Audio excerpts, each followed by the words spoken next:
ব্যক্তি থেকে পরিবার, সমাজ থেকে রাষ্ট্র, দেশ থেকে বিশ্ব সবকিছুর চালিকাই রাজনীতি। তাই রাজনীতির 10 দিক নিয়ে রাজকাহন নিবেদন করছে জি25 ইস্পাত। সাথে আছি আমি তাসনুভা তন্নি। ছাত্র জনতার অভ্যুত্থানে ক্ষমতাচ্যুত আওয়ামী লীগকে আগামী নির্বাচনে দেখতে চান না বলে জানিয়েছেন জাতীয় নাগরিক পার্টির আহ্বায়ক নাহিদ ইসলাম।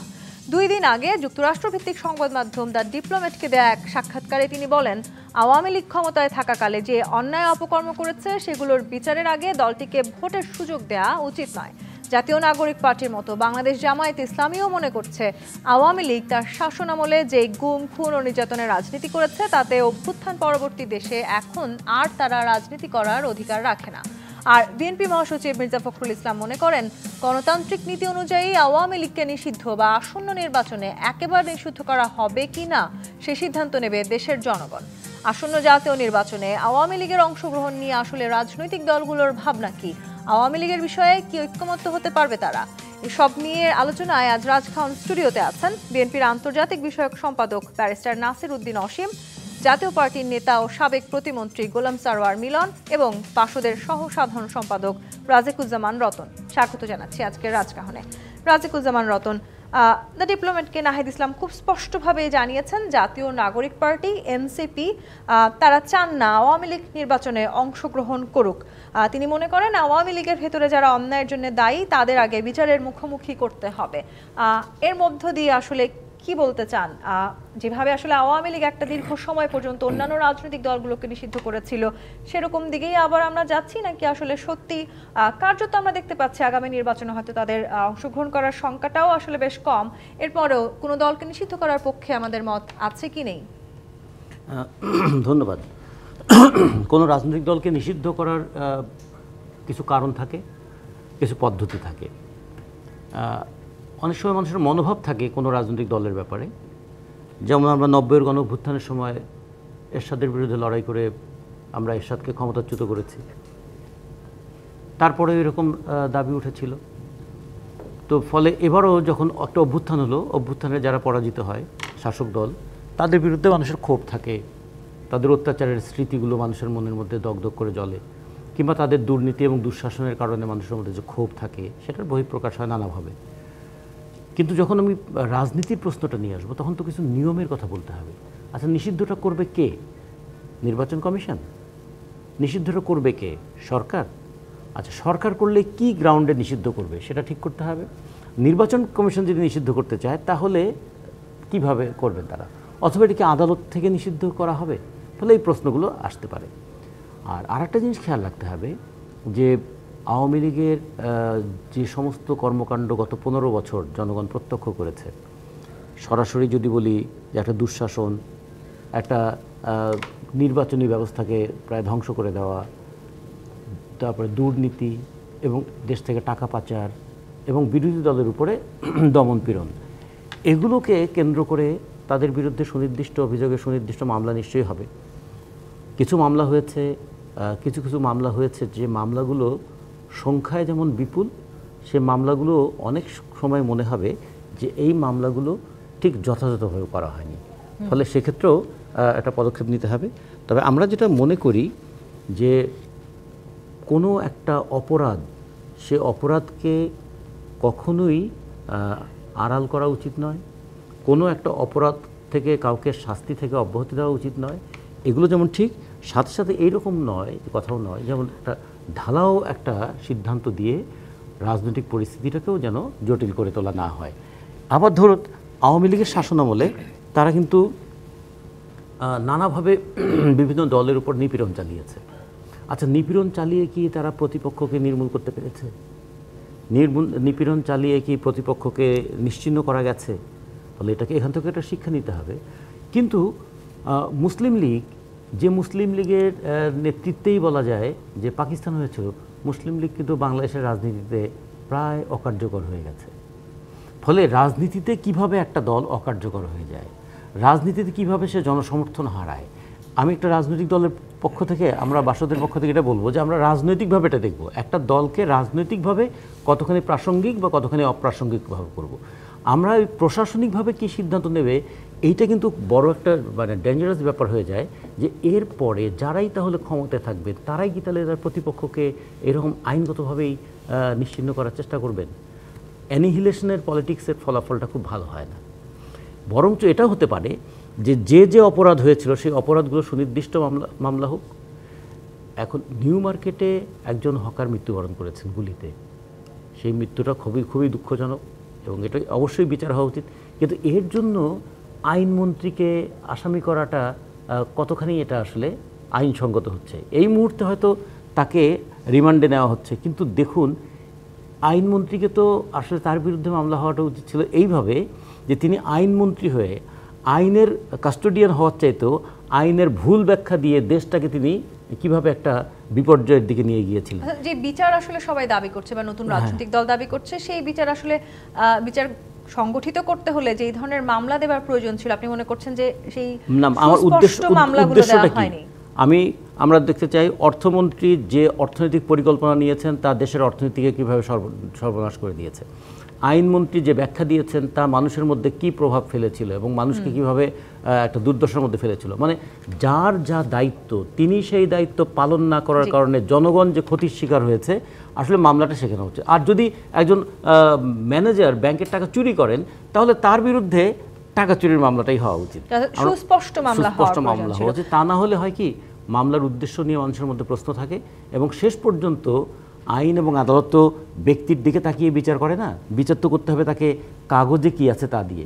ফলে এই ক্ষেত্রে কিন্তু আড়াল হয়ে যেতে পারে। গুরুত্বপূর্ণ কথা বলছিলেন, আসলে একটা সময় আওয়ামী লীগ ঠিক যা ভেবেছে এখন আসলে ভুলভাবে বিচার করলে বা সুস্পষ্টভাবে যদি আমরা বিচার করতে না পারি সেটি আসলে হিতে বিপরীতে বুমেরাং হয়ে ফিরে আসার কোনো সম্ভাবনা থাকে কিনা। গোলাম সরোয়ার মিলন, এনসিপি যখন বলছে তারা চান না আগামী নির্বাচনে আওয়ামী লীগ অংশগ্রহণ করুক, জাতীয় পার্টি কি ভাবছে সেই জায়গাটিতে আমি আসতে চাই। তবে জামায়াতে ইসলামী তারা বলেছেন, জামায়াতে ইসলামের আমির বলেছেন আওয়ামী লীগ এদেশে রাজনীতি করার অধিকার রাখে না। অর্থাৎ যে আওয়ামী লীগ একটা সময় জামায়াতে ইসলামের রাজনীতি করা নিষিদ্ধ করতে চেয়েছিল, তারাই এখন আবার চাইছে আওয়ামী লীগ যাতে করে বাংলাদেশে আর রাজনীতি করতে না পারে। একই ধরনের ধারার মধ্য দিয়ে কি আমরা যাচ্ছি? জাতীয় পার্টি আসলে কি ভাবছে? ধন্যবাদ আপনাকে। আজকে আমার অত্যন্ত প্রিয় দুইজন সহ-আলোচক এবং অগ্রিত দর্শক শ্রোতাকে প্রীতি এবং শুভেচ্ছা, মাহে রমজানের শুভেচ্ছা। আমি যেটা বলতে চাই, আপনার এখানে এই প্রশ্নের উত্তর আমি কয়েকটা টক শোতে অলরেডি বলেছি। প্রথমত, আমি ইনক্লুসিভ নির্বাচনে বিশ্বাসী, কারণ তিনটি নির্বাচন 14, 18, 24 কোনো ইনক্লুসিভ নির্বাচন হয়নি। এখন প্রশ্ন হচ্ছে 24-এর যে গণ অভ্যুত্থানটা হয়েছে এটা অস্বীকার করার উপায় নেই। 15 বছরের এই যারা বিএনপি সহ যারা মাঠে ছিল তাদের আন্দোলনের ফসল হিসাবে ছাত্ররা গোলটা করেছে, এই কৃতিত্বটা তাদের দিতেই হবে এবং তাদের আবেগ অনুভূতিকে কিন্তু সম্মান করতে হবে। কিন্তু এখানে কথা হচ্ছে যে আমি আপনার এখানে বলেছি আওয়ামী লীগের যারা 24-এ ইলেকশন করেছে তাদেরকে, কিংবা যারাই ছিল, সেটা জাতীয় পার্টি যারা ছিল কিংবা আওয়ামী লীগের যারা ছিল, এদেরকে অ্যাব্রো করে দেন, এদের বিচার করতে হবে এবং সেই বিচারের পর তারা যাতে নির্বাচনে অংশগ্রহণ করতে না পারে, দল হিসাবে তাকে নিষিদ্ধ করবেন সেই প্রক্রিয়াটা জামাত ইসলামকে তো নিষিদ্ধ আওয়ামী লীগ করেছিল, কিন্তু সেই জামাত ইসলামী তো রাজনীতিতে ফ্যাক্টর হিসাবে চলে এসছে। তো ভবিষ্যতে এই নিষিদ্ধ প্রক্রিয়াটা কি, যেটা রতন ভাই যেটা বললেন, আমি তার সাথে সহমত পোষণ করে এটা বলতে চাই যে আওয়ামী লীগ অপ্রাসঙ্গিক, অকার্যকর, নীতিগতভাবে আমি এটা ঠিক। কারণ এই নির্বাচনে আমি তো ব্যক্তিগতভাবে মনে করি তাদেরকে নির্বাচন করতে দেওয়াও যদি হয়, নিষিদ্ধ যদি করতে নাও করা হয়, তাহলে মাঠের যে কর্মীরা তারা একটা, আমি বলে নিরাপত্তাহীনতার সাইকোলজিক্যালি তারা ভুগবে, কিংবা বিএনপি জামাত সহ যে যারা থাকবে তখন আওয়ামী লীগকে কিন্তু তাদের তবুর মুখে পড়তে হবে। তারা মাঠে নামতে পারবে কিনা অন্তত আগামী নির্বাচনটা, এটা আমি মনে করি এটা তাদেরকে সুযোগ দিলেও তারা সেই সুযোগটা নিতে পারবে কিনা।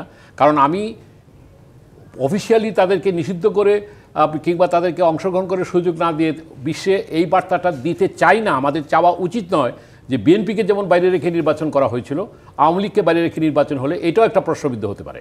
তাহলে সুতরাং এখানে যারা অপরাধে জড়িত তাদেরকে আপনি অ্যাব্রো করে দেন। 24-এর ইলেকশনে যারা ইলেকশন করেছিল, যে পার্লামেন্ট ছিল, এরা ইলেকশন করতে পারবেন, আইন করে এটা অ্যাব্রো করে দিতে পারেন, এইভাবেই তো অর্ধেক বিচার হয়ে যেতে পারে। সুতরাং সেইভাবে যদি করা হয় তাহলে আওয়ামী লীগের যারা ভালো যারা ক্যান্ডিডেট আছে তারা যদি জনগণকে মোটিভেট করতে পারে, গণতন্ত্রকে ফেস করে যদি তারা নির্বাচনে টিকে থাকতে পারে কিংবা নির্বাচনে আসতে পারে তাহলে সে আসতেই পারে। এবং ফখরুল ইসলাম, মির্জা ফখরুল ইসলাম আমি মনে করি যথাযথ বলেছেন যে সেটা হলো যে এটা এই সিদ্ধান্তটা আমার মনে হয় যে মানে কীভাবে নেবেন আপনি, তো তাকে তার নিবন্ধন বাতিল করলে সে আপনি নির্বাচনে অংশগ্রহণ করতে পারবেন। নিবন্ধন বাতিল কে করবে? নির্বাচন কমিশন দিয়ে তার নির্বাচন বাতিল করতে পারবে না। করতে হলে আইনগতভাবে কোর্ট থেকে করতে হবে, এখানে ব্যারিস্টার সাহেব আসে উনি বলবেন, অথবা সরকারের এক্সিকিউটিভ অর্ডারে বাতিল করতে হবে। সুতরাং সেটা যদি না করা হয় তাহলে সেটা করাটা সমীচীন হবে না আমি মনে করি। প্রথমে বিচারটা হওয়া উচিত। আমি ছাত্রদের আবেগের সাথে এই জায়গায় একমত। তাদের যে রক্তক্ষরণ হয়েছে, 1000 যে শহীদ হয়েছে, 2000 যে আহত হয়েছে, তাদের প্রতি সম্মান রেখে বলতে চাই তাদের এই নির্বাচনের আগে অন্তত তাদের বিচারটা যারা জড়িত ছিল এবং যারা 24-এর পার্লামেন্টে ছিল তাদেরকে যদি অ্যাবডো করা হয় তাহলে আমার মনে হয় যে সেই আকাঙ্ক্ষা হবে যাতে এই যে অবৈধ ইটা হয়েছে শহীদদের প্রতি ন্যূনতম একটা সম্মান করা হবে। চূড়ান্ত সম্মান তখনই করা হবে যখন তাদের বিচারটা যারা জড়িত, এবং এটাও ঠিক সেই বিচারটা আপনি হত্যা মামলায় নিউ মার্কেটে কে হলো কিংবা মিরপুরে কে হলো এই জায়গায় যদি ধারাওভাবে যদি আপনি নেতাদের দেন, যারা যেটা জড়িত তাদেরকে সেইভাবে আওতায় আনতে হবে। যে অর্থ পাচারে জড়িত তাকে সেটা আনেন, যে IG, home minister Obaidul Quader যারা বলছে আমার ছাত্রলীগই যথেষ্ট, যারা বলছে দেখামাত্র গুলি করা হবে, এই কথাগুলি তো অন রেকর্ডে আছে। সুতরাং এদের সহ যারা জড়িত ছিল, যারা ফার্স্ট হ্যান্ড কমান্ডে ছিল, তাদের বিচার করে এবং বাকিদেরকে সেইভাবে ট্রায়ালে এনে আমার মনে হয় সেই জিনিসটা করা উচিত। ধারাভাবে সেইভাবে নিষিদ্ধ না করাটাই সমীচীন হবে বলে মনে করি। ব্যারিস্টার নাসির উদ্দিন অসীম, এনসিপি এবং জামায়াত ইসলামী যদিও দুটি সম্পূর্ণ ভিন্ন দল, কিন্তু কিছু কিছু জায়গায় আমরা দেখতে পাচ্ছি তাদের আসলে কিছু দাবিতে মিল আছে, এবং এই যে আওয়ামী লীগকে নিষিদ্ধ করবার যে দাবি, সেখানেও তাদের এক ধরনের মতের মিল আমরা দেখতে পেয়েছি। এই মুহূর্তে দুটো দল তো বিএনপির জন্য মাঠের বড় প্রতিদ্বন্দ্বী দল রাজনৈতিক মাঠে। মির্জা ফখরুল ইসলাম আলমগীর বলেছেন গণতান্ত্রিক নীতি অনুযায়ী আওয়ামী লীগকে নিষিদ্ধ বা আসন্ন নির্বাচনে একেবারে নিষিদ্ধ করা হবে কিনা সেই সিদ্ধান্ত নেবে দেশের জনগণ। এবং বিএনপি গণতন্ত্রে বিশ্বাস করে, গণতন্ত্র নীতি অনুশীলনে বিশ্বাস করি এবং সেগুলো মেনেও চলি। তার মানে বিএনপির সাথে আসলে এই জায়গাটিকে ঘিরে, অর্থাৎ আওয়ামী লীগকে নিষিদ্ধ করার ঘিরেও এনসিপি এবং জামায়াত ইসলামীর সাথে এক ধরনের মতবিরোধ দেখা যাওয়ার সম্ভাবনা আছে কিনা? ধন্যবাদ আপনাকে, আমার সহ আলোচক এবং দর্শক শ্রোতা যারা দেখছেন তাদের সকলকে আপনার শুভেচ্ছা জানিয়ে আমি একটু কথা বলি। প্রথমত আমি আমাদের দলের যে সম্মানিত সংগ্রামী মহাসচিব সাহেব যেটা বলেছেন, দেশের জনগণ সেটা সিদ্ধান্ত নেবে তো নির্বাচন হবে কিনা। আমার মনে আছে আমি জেল থেকে 5 তারিখ বেরিয়েছি, 9 তারিখ বা 10 তারিখ আনন্দবাজার পত্রিকার একজন সাংবাদিক আমাকে ফোন করেছিলেন যে আপনারা কি আওয়ামী লীগকে নির্বাচন করতে দেবেন। তখন আমি আমার যে ব্যক্তিগত, আমি একজন আইনজীবী হিসেবে বা বাংলাদেশের একজন নাগরিক হিসেবে গণতন্ত্রে বিশ্বাস করলে আমি মনে করি যেটা হওয়া উচিত বলা যে আমি বা আমার দল তো সিদ্ধান্ত নেওয়ার কেউ না বা দেওয়ার কেউ না যে আওয়ামী লীগ রাজনীতি করতে পারবে কি পারবে না, নির্বাচনে অংশগ্রহণ করতে কি পারবে না। এটা সম্পূর্ণভাবে আপনি দেখুন যে রতন ভাই যে কথাগুলো বলেছে যথার্থ। যে মুসলিম লীগের কথা বলেছেন, বাংলাদেশের মুসলিম লীগ বিলীন হয়ে গেছে তার কর্মকাণ্ডের মধ্য দিয়ে, কিংবা অন্যরা তার থেকে বেশি যোগ্যতর হিসেবে প্রমাণিত হয়েছে। অনেক বড় প্রাণী ডাইনোসর বিলুপ্ত হয়ে গেছে, কিন্তু তেলাপোকা এখনও রয়ে গেছে। ঠিক সেম জিনিস আপনি যেটা বলেন জামায়াত ইসলাম এবং এনসিপি, তাদের বক্তব্যের মধ্যে এক ধরনের একটা মিল আছে, সুর আছে। দেখেন জামায়াত ইসলামকে কিন্তু আওয়ামী লীগ ফাঁসিতে ঝুলিয়েছে, কোণঠাসা করেছে। আপনার ধান খেতে গ্রামে প্রান্তরে জামায়াত ইসলাম পালিয়েছিল, সেই জামাত ইসলামকে কিন্তু আওয়ামী লীগ নিষিদ্ধ করেনি। তার মানেটা কি? নিবন্ধন বাতিল করেছেন কিন্তু রাজনীতিটা নিষিদ্ধ করেননি। তাহলে কি যে একটা রাজনৈতিক উদ্দেশ্য ছিল আওয়ামী লীগের। ঠিক তেমনভাবে যে এখন জামাত যে কথাটা বলছেন কিংবা এনসিপির পক্ষ থেকে যে কথাটা বলেছেন জনাব নাহিদ ইসলাম, উনি ডিপ্লোমেটকে যে সাক্ষাৎকারে বলেছেন যে আওয়ামী লীগকে নির্বাচন করতে দেয়া হবে না বিচার যদি না হয়। আমার কথা হচ্ছে যে আপনি আওয়ামী লীগ নির্বাচনে অংশগ্রহণ করবে কি করবে না সেটা যেমন জনগণের একটা বিষয় আছে বাংলাদেশের, তার বাইরে যে প্রচলিত আইন আছে এবং এই যে আপনার মানবতা বিরোধী অপরাধ ট্রাইব্যুনাল, এখানে তো অনেকগুলো মামলা হয়েছে। ব্যক্তি যেমন আপনি দোষী হতে পারে এবং ব্যক্তির দায়ে তার সংগঠনও আপনার দোষী হতে পারে এবং আদালতের এখতিয়ার আছে সে সংগঠনকে নিষিদ্ধ করতে পারে, 5 বছর 10 বছরের জন্য নিষিদ্ধ করতে পারে। তো সেক্ষেত্রে এই যে বক্তব্যগুলো দিচ্ছেন এটা হচ্ছে যে আপনার কোনো সুবিধা আদায়ের জন্য।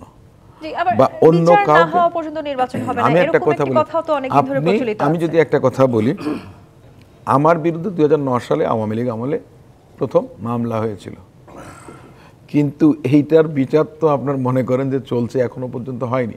আমি কনভিক্টেড হইনি, কিন্তু আমার দলের বহু হাজার হাজার নেতা কর্মী আপনার কনভিক্টেড হয়েছেন। আমার দলের নেত্রী বেগম খালেদা জিয়াকে আপনার 2018 সালে আপনার দণ্ড দিয়েছে, অভিযুক্ত করেছে, জেলে পাঠিয়েছেন, আমার দলের ভাইস চেয়ারম্যানকে পাঠিয়েছেন। অর্থাৎ যেখানে যেটা দরকার তারা সেটা সেভাবে করেছে, যে কোনটাতে ফেরারির স্পিডে চলবে আর কোনটা আপনার টয়োটা করোলাতে চলবে, কোনটা মার্সিডিজের স্পিডে চলবে, এটা পিক অ্যান্ড চুজের একটা পদ্ধতি থাকে।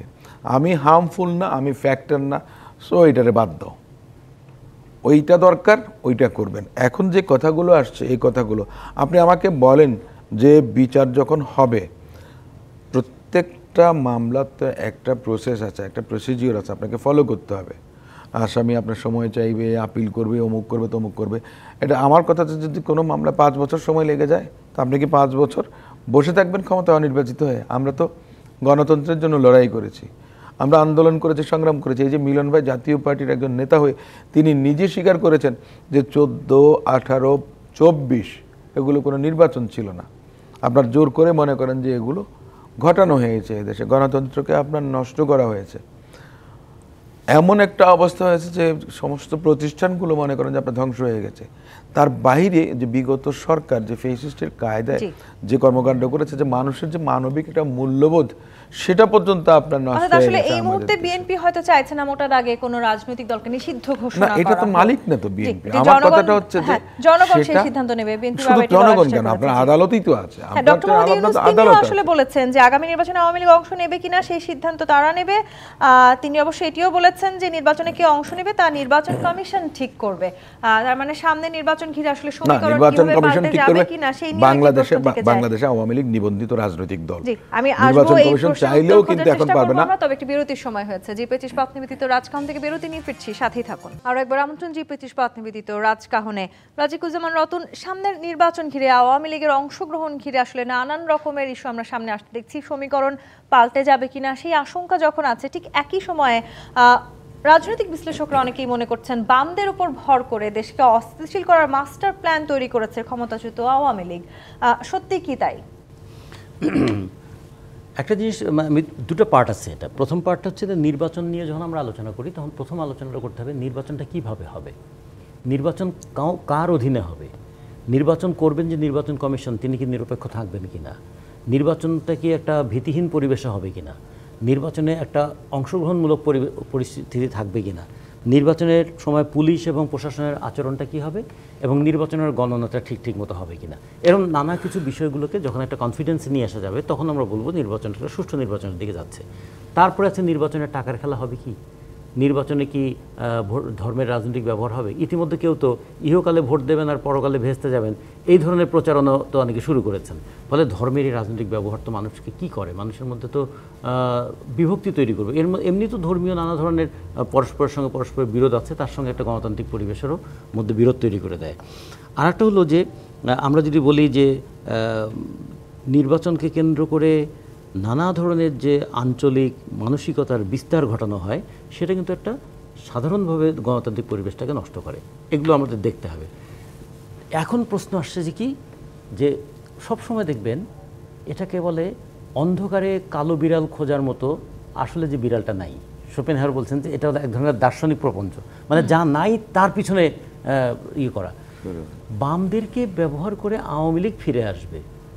আচ্ছা, আওয়ামী লীগের সঙ্গে যে বাম দলগুলো গিয়েছিল তারা তো দুইজনই তো জেলে আছে, তো ওদেরকে কেন্দ্র করে আর কিভাবে আওয়ামী লীগ ফিরে আসবে? অনেকেই মনে করছেন যে মুখে আসলে আওয়ামী লীগের বিরুদ্ধে কথা বললেও বাস্তবে বেশিরভাগ বাম দলই একে অপরের পরিপূরক হিসেবে কাজ করছেন।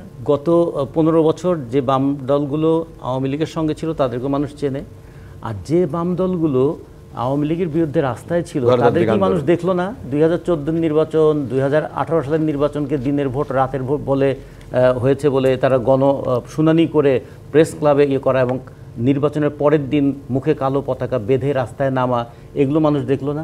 2024 সালের নির্বাচন যে তারা বর্জন করলো সেগুলো দেখলো না। ফলে মনে কি আর মুখে কি এটা থেকে বলে যদি সবসময় ইয়ে করা হয়। আচ্ছা, আওয়ামী লীগের সঙ্গে জামাত ইসলাম কৌশলগত ঐক্য করেনি, আওয়ামী লীগকে কওমি জননী উপাধি দেয়নি, যারা এখন আওয়ামী লীগের বিরুদ্ধে অনেক বড় বড় কথা বলছেন। বামপন্থী কারা, যারা আন্দোলনে ছিল তারা কারা আওয়ামী লীগকে কওমি জননী উপাধি দিয়েছিল, কারা আওয়ামী লীগের সঙ্গে ঐক্য করেছিল, এরকম তো নাই। কিন্তু এখন যেটা হলো, এমন একটা পরিবেশ তৈরি করো যাতে সবসময় একটা কনফিউশন তৈরি করে রাখা যায়। এই ধরনের অভিযোগ আসলে অনেকটা ভিত্তিহীন। না, ভিত্তিহীনের জন্য না, এই ধরনের অভিযোগগুলো হচ্ছে উদ্দেশ্যমূলক। উদ্দেশ্যমূলক মানে আমি কাকে ধরবো সেটা আমি বলছি না, কিন্তু কার বিরুদ্ধে কথা বলবো সেটাকে দৃশ্যমান করছে। তার মানে প্রকাশ্যে যা বলছি আর অনুচ্চারিত কথা কিন্তু আলাদা। ঠিক, নির্বাচন ঘিরে আসলে নানান রকমের সমীকরণ পাল্টে যাওয়ার যেমন আমরা কথা শুনে থাকি, তেমনি এই ধরনের অভিযোগ পাল্টা অভিযোগও থাকে। ডক্টর মোহাম্মদ ইউনূস বলেছেন বিএনপি চায় নির্বাচনে সব রাজনৈতিক দলের অংশগ্রহণ অবশ্যই থাকতে হবে, এর মধ্য দিয়ে বড় রাজনৈতিক দল হিসেবে বিএনপি তাদের রায় দিয়েছে। ডক্টর ইউনূস এটিও বলেছেন একটি বড় দলের মতামতকে আমরা উপেক্ষা করতে পারি না। আবার এনসিপির প্রতি এই সরকারের একটা দুর্বলতা আছে, সেটিও অনেকেই মনে করে থাকেন। তাহলে আসলে এই সরকার কাদের কথা শুনবে, কি মনে করেন, এনসিপির নাকি বিএনপি? আমি এটা কথা বলি, এই সরকার এনসিপি বিএনপি কারো কথা শোনার বিষয় নেই, জনগণের কথা শুনতে হবে। এটা জনগণের ম্যান্ডেট নিয়ে কিন্তু এই সরকার আছে। ভোটের মাধ্যমে না আসুক, কিন্তু আপনার পরোক্ষভাবে হলো যেটা আপনার স্বীকৃত। এখন আমার কথা হচ্ছে যে আপনি যে কথাটা বললেন যে বিএনপি এবং অন্যান্য দলগুলো ইনক্লুসিভ ইলেকশন চায়, বিএনপি কিন্তু এই কথা বলেনি। বিএনপির মহাসচিব সাহেব বলেছে, আপনি যেটা প্রথমে আপনি বলেছিলেন যে জনগণ চাইলে করবে, তাহলে আপনি ঢালাওভাবে বলতে পারবেন না যে বিএনপি চান। উনি যে কথাটা বলেছেন ওটা নট কারেক্ট স্টেটমেন্ট। এক, সেকেন্ড থিং হচ্ছে যে এনসিপির যে কথাটা আপনি বললেন সরকারের পার্ট কিনা, হ্যাঁ, মানে সরকার তাদেরকে ফেভার করছে কিনা, আমি তো বলি যে সরকার এখন এনসিপির পার্ট হয়ে গেছে। আপনার সমন্বয়ক যারা ছিলেন ছাত্রদের, তারা 3 জন আপনার অ্যাডভাইজার হয়েছেন। তাদের মধ্যে আবার বিভিন্ন জায়গায় সহ সমন্বয়ক বিভিন্ন দফতরে আছেন, বিভিন্ন জায়গায় নিয়োগ পেয়েছেন। 2 জন উপদেষ্টা তো আপনার পদত্যাগ করেননি, তারা তো আছেন, তারা তো আপনার স্টেক হোল্ডার, শেয়ার হোল্ডার ওই কোম্পানির। তো তাহলে তো আপনার প্রচ্ছন্ন না, প্রত্যক্ষভাবেই এই সরকার আপনার এনসিপিতে টার্ন করছে। এটাই হলো বাস্তবতা। ওনাদেরকে পদত্যাগ করতে হবে, ভিজিবল নিউট্রালিটি দেখাতে হবে। আপনার দেখুন বিভিন্ন পত্রপত্রিকায় আসছে যে অমুক জায়গায় নিয়োগের জন্য এটা করেছে, আপনার ডিও লেটার দিচ্ছেন, আপনার নিয়োগ দিচ্ছেন, টাকা নিচ্ছেন, অমুকরা এই টাকা দিয়েছেন, কারা টাকা দিয়েছে নিরাপত্তার খাতিরে আমরা বলছি না, তার মানে কি অ্যাডমিট করছেন আপনি, তাই না? এই যে অ্যাডমিটেড ফ্যাক্টগুলো এর মধ্যে দিয়ে নিয়ে কি হলো, আপনি বিতর্কের মধ্যে যে স্পিরিট ছিল, যে জুলাই আগস্টের স্পিরিট ছিল, যেটা গণতন্ত্রের জন্য বাংলাদেশের জনগণ সংগ্রাম করেছিল, ভোটাধিকার আদায়ের জন্য সংগ্রাম করেছিল গত 15 বছর, আপনার তো সমস্ত কিছু আপনার জলাঞ্জলি যাচ্ছে। রতনভাই যে কথাটা বললেন যে নির্বাচন কমিশন সুষ্ঠু, নিরপেক্ষ, ভয়ভীতিহীনভাবে নির্বাচন অনুষ্ঠান করতে পারবেন কিনা, কার মাধ্যমে, কিভাবে হবে, এই যে একটা পরিবেশ তৈরি করতে হবে, আপনার মানুষের মাঝে আস্থা ফিরিয়ে আনতে হবে। আমরা তো আস্থার কথাটা বলছি কি, যখন নির্দলীয় নিরপেক্ষ সরকার থাকে, যেটার জন্য সমস্ত রাজনৈতিক দলগুলো একসময় আন্দোলন করেছিল, বিএনপির বিরুদ্ধে আন্দোলন করেছিল, বিএনপি সেটা মেনে নিয়েছে সঙ্গে সঙ্গে। আমাদের নেত্রী 2/3 আসন তো 2001 সালে বিএনপি পেয়েছিল। বিএনপি তো আপনার তত্ত্বাবধায়ক সরকার ব্যবস্থা বাতিল করেনি। তাহলে 2008 সালে আওয়ামী লীগ 2/3, আওয়ামী লীগ এবং আওয়ামী লীগের জোটরা 2/3 বেশি আসন পেয়ে আদালতের কাঁধে একদিকে বন্দুক রাখলেন, আদালতকে আপনার বিতর্কিত করলেন, আবার পার্লামেন্টে আদালতের পূর্ণাঙ্গ রায় আসার আগে আপনি 13th অ্যামেন্ডমেন্ট রিপিল করে দিলেন। তার মানেটা কি, জনগণের সঙ্গে আপনি বিশ্বাসঘাতকতা করেছেন সেই শুরু থেকে। সেটি নিশ্চয়ই এখন আসলে অন্তর্বর্তী সরকারের থেকে আমরা কেউ প্রত্যাশা করি না। এই জন্যই তো আমি বললাম যে এটা অন্তর্বর্তীকালীন সরকার, এটা কোনো দলের প্রতি অনুরাগ অনুরক্ত থাকবে না। উপদেষ্টাদের নিয়ে অভিযোগ করেছেন গোলাম সারোয়ার মিলন, যে উপদেষ্টা পদত্যাগ করেছেন নাহিদ ইসলাম, তিনি বলেছেন একটি সরকারকে বাইরে থেকে দেখার ভেতর থেকে দেখা সম্পূর্ণ আলাদা অভিজ্ঞতা। তার মানে এখন যখন তিনি সরকারের বাইরে আছেন, আমরা কি ভালো কিছু প্রত্যাশা করব? না, উনি পদত্যাগ করে রাজনীতিতে আসছেন, এটা তো একটা উদাহরণ ভালো। কিন্তু যেটা অসীম ভাই বললেন যে প্রচ্ছন্ন একটা সরকারের একটা তাদের প্রতি যে আছে, এটা তো দৃশ্যমান, যেহেতু তাদেরই 2 জন কি বলবো সহকর্মী, তাদের সহকর্মী সমন্বয়ক, তারা এখনও রয়ে গেছেন সরকারের মধ্যে। আমার কথা হলো কি, এই দৃশ্যটা মানে এটাকে কি বলবো, মানে জনগণের আস্থার জায়গাটা আসতে হবে। একটা জিনিস আপনাকে মনে রাখতে হবে, 2024-এর যে আন্দোলনটা, জন আকাঙ্ক্ষাটা এনসিপির নামে তো হয় নাই, ছাত্র জনতার সকল স্তরের জনগণের নেতৃত্বে হয়েছে। তারা পরবর্তীতে পার্টি করেছে, করতেই পারে, অনেক দল হচ্ছে, সামনেও দল হবে।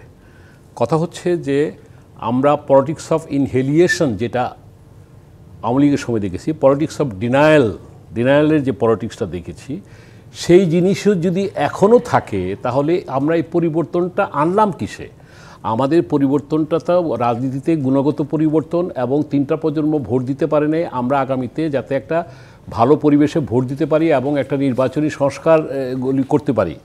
এখন ওই যেই কথাটা যে বললেন যে আওয়ামী লীগকে তারা আগামী নির্বাচনে দেখতে চান না, এখন তো স্বাভাবিকভাবে মানুষের কাছে প্রশ্ন আসবে, তাহলে কি আওয়ামী লীগের নির্বাচন যদি তারা দেখতে না চান, যারা ভালো আছে তাদের, অবশ্যই অপরাধীদেরকে আপনি যেটা বলে গেছে অ্যাপ্রুভ করতে পারেন, তাদেরকে নিষেধাজ্ঞা দিতে পারেন, অধ্যাদেশের মাধ্যমে তাদেরকে নির্বাচনে অংশগ্রহণ আপনি করতে পারেন। কিন্তু সবাইকে যদি আপনি করেন, তাহলে কি তাদেরকে নিজেদের স্বার্থে ব্যবহারের কোনো সুযোগ তারা করছেন কিনা, এই প্রশ্ন কিন্তু জনগণ কিন্তু অলরেডি বলা শুরু করছে। এই জায়গাটিতে আমি একটু বলতে চাই, তারা বলেছেন যে আওয়ামী লীগের পুরো নেতৃত্ব রাজনীতিতে ফিরতে চাইলে সেই সুযোগ কোনোভাবেই ছাত্র জনতা দেবে না। তাহলে কি আসলে নতুন নেতৃত্বের মধ্য দিয়ে আওয়ামী লীগের সামনে নির্বাচনে ফিরে আসার কোনো সুযোগ আসলে থেকে যায় কিনা? আমি প্রশ্ন উত্তর নিব, আমাকে আরো একটি বিরতি নিয়ে ফিরতে হবে। জি25 পাথ নিবেদিত রাজকাহন থেকে বিরতি নিয়ে ফিরছি, সাথে থাকুন। আরো একবার আমন্ত্রণ জি25 পাথ নিবেদিত রাজকাহনে। জাহিদুজ্জামান রতন, নতুন নেতৃত্ব যদি আসলে আওয়ামী লীগ কোনোভাবে নিয়ে আসে সামনের নির্বাচন পর্যন্ত, সেক্ষেত্রে আসলে আওয়ামী লীগের সামনের নির্বাচনে অংশগ্রহণ করার কোনো সুযোগ আছে কি? এর মধ্যে আইনি লড়াইয়ের চাইতে বড় কথা একটা নৈতিক লড়াই থাকে। হ্যাঁ, সেই নৈতিক লড়াই জনগণের সঙ্গে তাদের চলবেই। যে তারা একটা অগণতান্ত্রিক ফ্যাসিবাদী শাসন ব্যবস্থা কায়েম রেখেছিল, জনগণ তার বিরুদ্ধে লড়াই করেছে, এই লড়াইটা চলবেই। কিন্তু আমি তার আগে 2-3টা বিষয় একটু ফয়সালা করতে চাই। একটা ধরুন, যে পত্রিকাটা লিখলো যে সামনে বাম রেখে পিছনে এই আওয়ামী লীগের পুনর্বাসন, সেই পত্রিকার প্রকাশক তিনি গত 3টা ইলেকশনে আওয়ামী লীগের সঙ্গে ছিলেন না, আওয়ামী লীগের এমপি ছিলেন না, তিনি 2024 সালের নির্বাচনেও তিনি নির্বাচন করেছেন না। তাহলে দেখুন, মানে এখান থেকে বোঝা যায় যে প্রোপাগান্ডা মেশিনারিটা কি সাংঘাতিক। অথচ 2014 সালের নির্বাচনকে আমরা যখন ভোটারবিহীন নির্বাচন বলা হলো, 2018 সালে নির্বাচনের পরেই যখন বামপন্থী বিশেষ করে বাসদ সিপিবি তারা এটার প্রতিবাদ করলো এবং তারা এটা রাতের ভোট করা হয়েছে বলল, 2024 সালে আমির নির্বাচন বলে যে ক্যাম্পেইনটা করলো, সেগুলোকেও কিন্তু এখন আড়াল করার একটা চেষ্টা হচ্ছে। ফলে নির্বাচনের আগে কিন্তু এই ধরনের অনেক ঘটনা ঘটবে। এখন আওয়ামী লীগকে নির্বাচন করতে দেয়া হবে কি হবে না, এটা কিন্তু এই মুহূর্তের আলোচনা। আমরা এই বিতর্কটা করার চাইতে এই বিতর্কটা করতে দেওয়া উচিত অন্তর্বর্তীকালীন সরকার কি ভাবছেন, নির্বাচন কমিশন কি ভাবছেন। সেখানেও তো একটি বড় প্রশ্ন আছে, আসলে অন্তর্বর্তীকালীন সরকার নিজেদের মতন করে চিন্তা করবেন, জনগণের কথা চিন্তা করবেন, নাকি যেই দলটির প্রতি তাদের দুর্বলতার কথা আমরা শুনতে পাচ্ছি সেই দলের হয়ে চিন্তা করবেন? আপনি যেমন আমাদেরকে প্রশ্নটার মধ্যে ফেলেছেন না, এই প্রশ্নটা কি বিএনপি করেছে না, এই প্রশ্নটা এনসিপি করেছে? তাহলে একটা দলের প্রশ্ন থেকে তো আপনি আলোচনাটা শুরু করেছেন। তাহলে আর একটা দলও তো এখানে, যারা একটা বড় স্টেক হোল্ডার, তারা তো বলেছে এই বিষয়টা আসলে অত বেশি এখনই আলোচনার বিষয় না। এখন আলোচনার বিষয় হচ্ছে ইলেকশনটা কবে হবে, ইলেকশনটা সুষ্ঠুভাবে হবে কিনা। এবং একটা জিনিস খেয়াল করার মতো যে দলের যদি বলি যে একটা অভূতপূর্ব গণতন্ত্রের চর্চা দেখেছিলাম না আওয়ামী লীগের সময় আমরা, যে সরকারে থেকেও বিরোধী দল হওয়া যায়, ঠিক সেই রকম এখন তো সরকারে থেকেও তো একটা দল গঠন হচ্ছে। মানে সেই পরিস্থিতিটা আসলে নিশ্চয়ই অন্যান্য বড় রাজনৈতিক দলগুলো আমি এখনকার কথা যদি বলি, এখন যদি বলি যারা এনসিপি আছেন তাদেরই তো 2 সহযোদ্ধা আবার সরকারেও আছেন, আবার তারা বাইরেও আছেন, তার মানে তারা সরকারেও আছেন বাইরেও আছেন। এইরকম পরিস্থিতি যদি থাকে তাহলে কিন্তু নির্বাচন নিয়ে অনেক ধরনের প্রশ্ন উঠবে। ত্রুটিপূর্ণ গণতান্ত্রিক রাজনৈতিক সংস্কৃতি থেকে বেরিয়ে আসার জন্যই তো আসলে আমরা এই ধরনের আন্দোলন করেছি। কি মনে করছেন আসলে এখন যে অবস্থানে সব রাজনৈতিক দলগুলো অবস্থান নিয়ে আছে আওয়ামী লীগ ইস্যুতে, সেখান থেকে কি আসলে আমরা গণতান্ত্রিক ধারায় ফিরে যেতে পারবো? জি, যেহেতু কনক্লুডিং পার্ট, আমি আপনার আগের প্রশ্ন থেকে আপনার কথার উত্তরে আসছি যে আপনি বলছেন নতুন নেতৃত্ব যদি আওয়ামী লীগের আসে, দেখেন এই দলটা এখনও অনুশোচনা বোধ করে নাই, এখনও ক্ষমা চায় নাই। নতুন নেতৃত্ব আসলেও তাদেরকে, আমি যেটা মনে করি, তাদেরকে অনুশোচনা এবং ক্ষমা জাতির কাছে চাইতে হবে। তাদের পূর্বসূরি যে যে কাজগুলি করেছে, হত্যা থেকে আরম্ভ করে, লুট থেকে আরম্ভ করে, লুণ্ঠন থেকে আরম্ভ করে, দেশের সমস্ত ইনস্টিটিউশনগুলি যে নষ্ট করে দেওয়া হয়েছে, এটার ব্যাপারে তাদের স্বীকরোক্তি দিয়ে জনগণের কাছে ক্ষমা করলে জনগণ তখন সিদ্ধান্ত নেবে। কি যেটা রসিম ভাই বললেন, আমরা সবাই বললাম যে আমরা তখন জনগণই সিদ্ধান্ত নেবে এই আওয়ামী লীগ কী কার্যকর থাকবে, না অপ্রাসঙ্গিক হবে, কিংবা না কি মুসলিম লীগ হয়ে যাবে। যাই হোক, এই প্রশ্নে গেলাম।